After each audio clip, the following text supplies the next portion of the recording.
Konflik antara Rusia dan juga Ukraina sampai saat ini belum menunjukkan tanda-tanda deeskalasi. Militer Rusia dikabarkan bergerak ke wilayah perbatasan. Tensi tinggi antar kedua negara ini pun berakibat pada ancaman pecahnya perang. Amerika Serikat dan Uni Eropa mulai menjatuhkan sanksi ke Rusia jika melakukan invasi. Apa yang membuat eskalasi konflik Rusia Ukraina meningkat? Sejauh apa dampak konflik tersebut bagi dunia dan juga Indonesia? Karena disebut-sebut akan Indonesia punya tantangan sebagai di presidensi G20 dengan adanya ketegangan antara Ukraina dan juga Rusia ini. Saya akan bahas malam hari ini bersama dengan Pak Dino Patijalal, mantan Dubes RI untuk Amerika Serikat tahun 2010-2013. Pak Dino, selamat malam, apa kabar?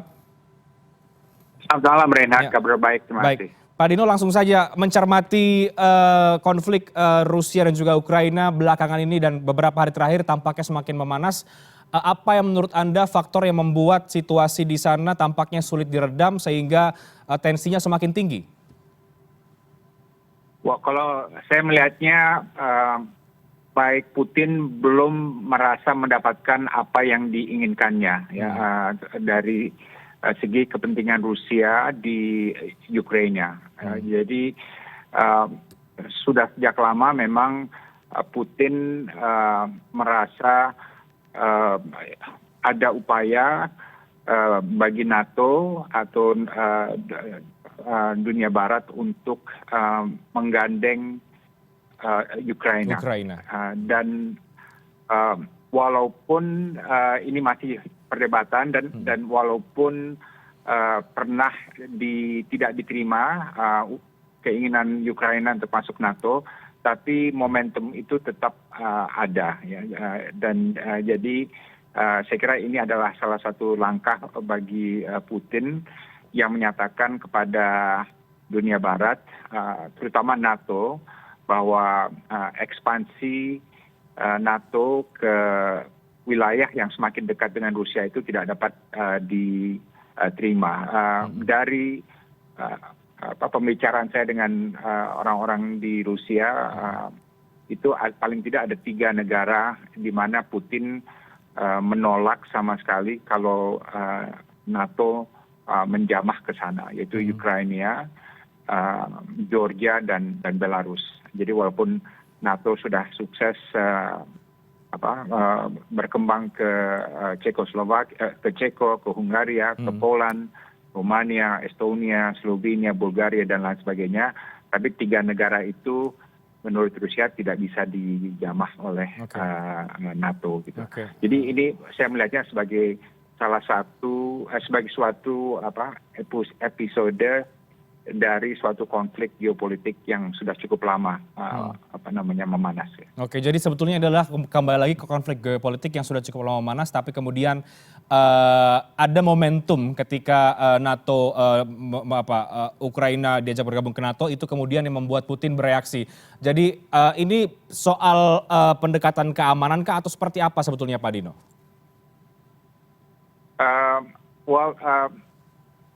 Ini kita juga perlu lihat bahwa antara Rusia dengan pimpinan di Ukraina sekarang itu juga tidak ramah gitu ya, dan bahkan ada hostility gitu, right? Jadi saya kira Putin ingin menunjukkan kepada Ukraina bahwa dan kepada Barat juga ya, bahwa Rusia itu tidak bisa diremehkan. Gitu ya. Dan jangan lupa Putin ini kan sudah lama sekali ya berkuasa di Rusia, dan dia mulai menjadi pemimpin pada saat di mana dia merasa dunia Barat itu meremehkan dan bahkan menginjak-injak Rusia gitu. Jadi ada masa di mana Rusia lemah ya, secara ekonomi, secara politik, dan juga secara militer. Dan pernah ada kisah Rusia mau bergabung dengan Barat ya, dan bahkan mau bergabung dengan NATO, tapi ditolak mentah-mentah oleh dunia Barat ya, sehingga ada perasaan jengkel dan ada perasaan diremehkan.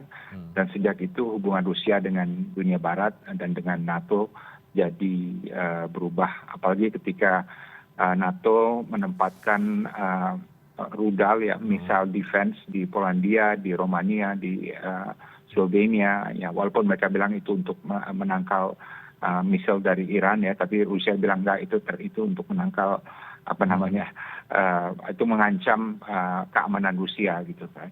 Nah jadi ada apa namanya, ada sentimen itu yang sudah lama. Dan sekarang ini Putin dan Rusia merasa sangat confident. Langkah mereka menganeksasi Crimea tahun 2014 itu sangat cukup populer ya di Rusia. Dan mereka ingin menunjukkan kepada dunia Barat bahwa kami apa namanya, tidak bisa diremehkan. Nah, kepentingan Rusia di wilayah sekitar ini harus diperhatikan gitu ya. Baik, Pak Dino, sekarang kita mungkin masih menyebutnya di ambang perang ya gitu.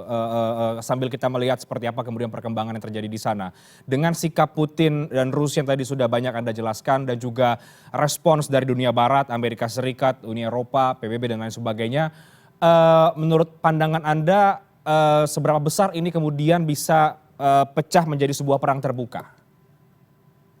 Wah, kemungkinan itu tetap ada ya, tetap ada, dan Presiden Biden sendiri bilang Rusia tinggal apa namanya, sebentar lagi akan melakukan invasi, dan juga beberapa pemimpin Eropa juga menyatakan hal yang sama. Dan ingat Putin sudah mobilisasi berapa 150.000 pasukan ya ke Ukraina, dan jadi kemungkinan itu ada sekali ya. Makanya sekarang diplomasi harus benar-benar digunakan ya. Kemarin Presiden Macron mencoba tapi tidak begitu berhasil. Sekarang ada yang mencoba apakah bisa Putin bertemu dengan Presiden Ukraina. Tapi Presiden Putin bilang, saya nggak mau ketemu Anda, kamu bertemu aja dulu dengan para pemimpin di Donbas ya, pemimpin yang pro Rusia di Donbas gitu ya.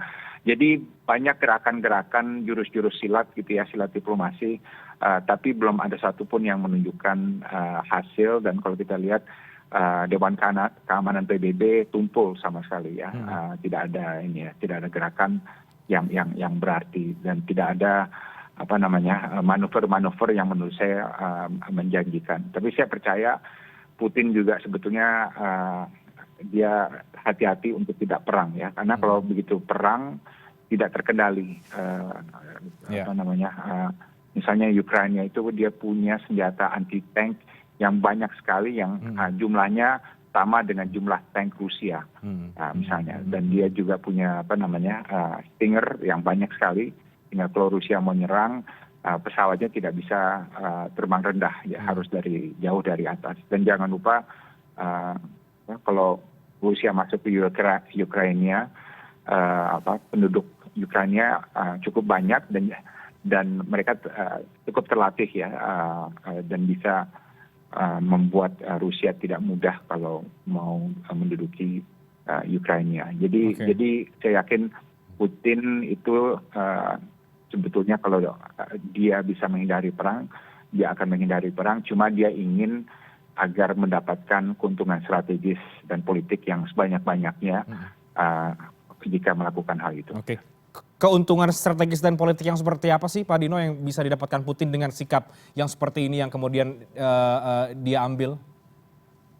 Saya kira mudah, sama dengan apa yang terjadi di Belarus dan Georgia, yaitu adanya suatu pemerintahan yang apa namanya, yang dekat dan berorientasi pada Rusia. Dia tidak mau di pintu gerbangnya itu ada pemerintah yang yang beraliansi dengan NATO ya, yang dianggapnya sudah hostile terhadap Rusia. Jadi dia ingin di Ukraina itu secara strategis dan politik tidak mengancam Rusia, dan bahkan mungkin sebisa mungkin berorientasi pada Rusia. Makanya Presiden Putin itu sangat hostile ya dengan Presiden Zelensky ya, Presiden Ukraina. Oke. Ya, menarik pandangan Anda Pak Dino. Jadi kalau sekarang situasinya seperti ini, diplomasinya ini bisa diambil oleh siapa, peran untuk bisa paling tidak meredakan situasi tadi Anda katakan kemudian Macron tampaknya gagal, apakah itu kemudian jalan buntu atau masih ada peluang untuk negara-negara yang lain kemudian mengambil peran? Mungkin yang kalau saya lihat sih Jerman ya. Jerman ya, oke. Sekarang ada pemimpin menggantikan Merkel ya, Kanselir Olaf, dan Jerman kan juga sudah bilang NATO tidak akan masuk ke Rusia.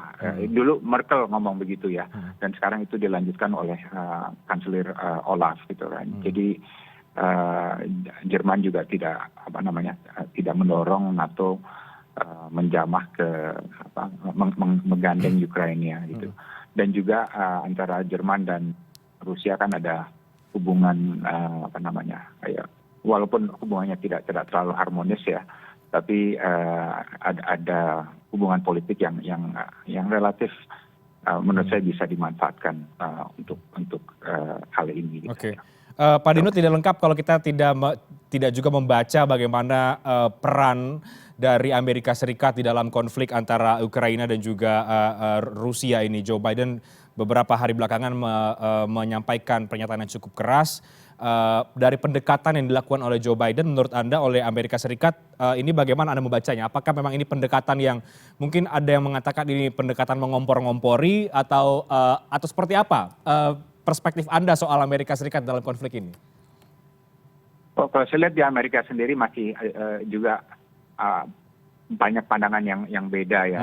Banyak orang yang mengkritik, termasuk pemikir geopolitik terkemuka Amerika ya, George Kennan, kemudian orang-orang yang dulu kerja sama George Bush sama Bill Clinton, mereka menyatakan bahwa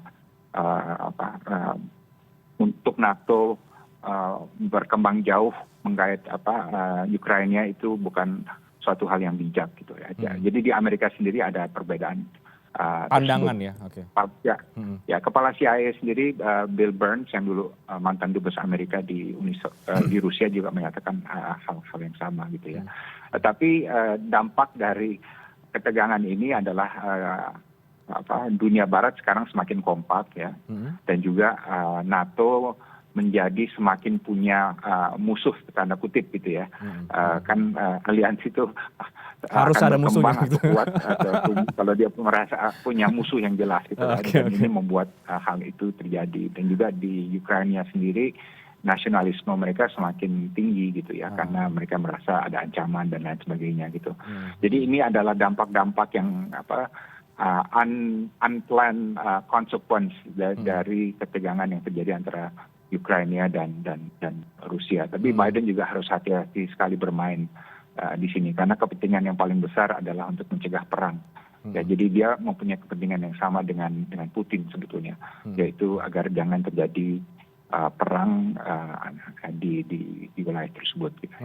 Oke. Jadi Anda masih melihat bahwa kedua baik Amerika Serikat dan juga Rusia sebenarnya punya kepentingan yang sama untuk mencegah perang, meskipun sekarang kita lihat ada semacam mungkin arogansi yang ditunjukkan oleh Putin dengan kebijakan yang diambil. Kira-kira begitu, Pak Dino?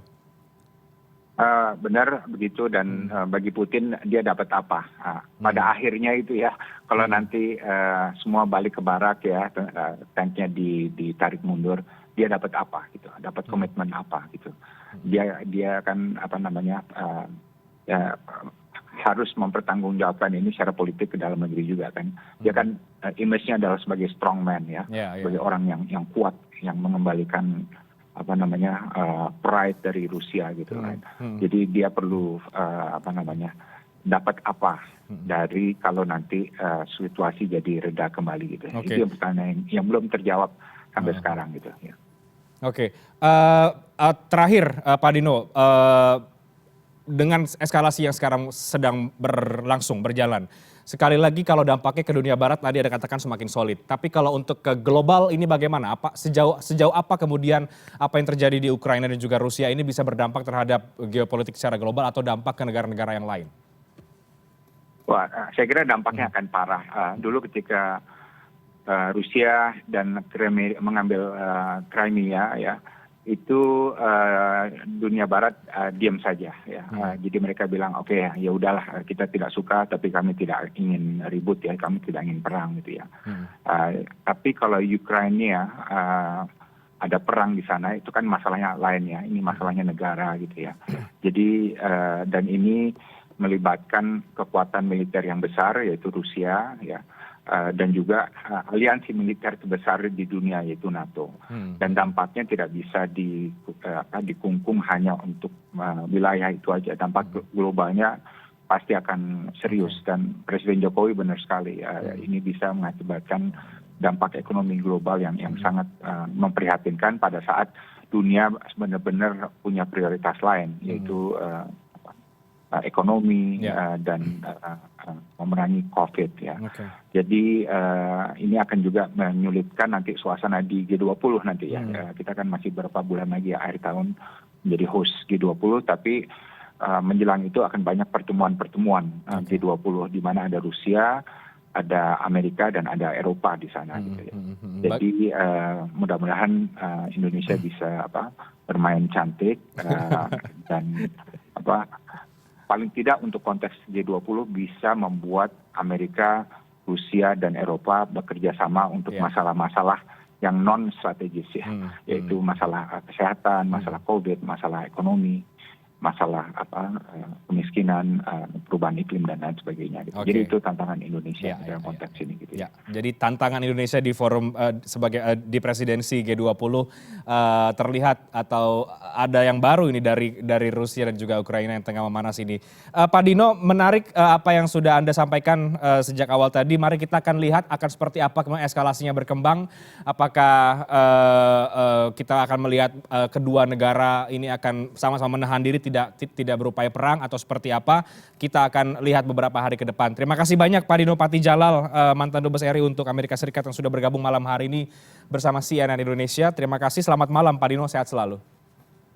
Terima kasih Reinhard.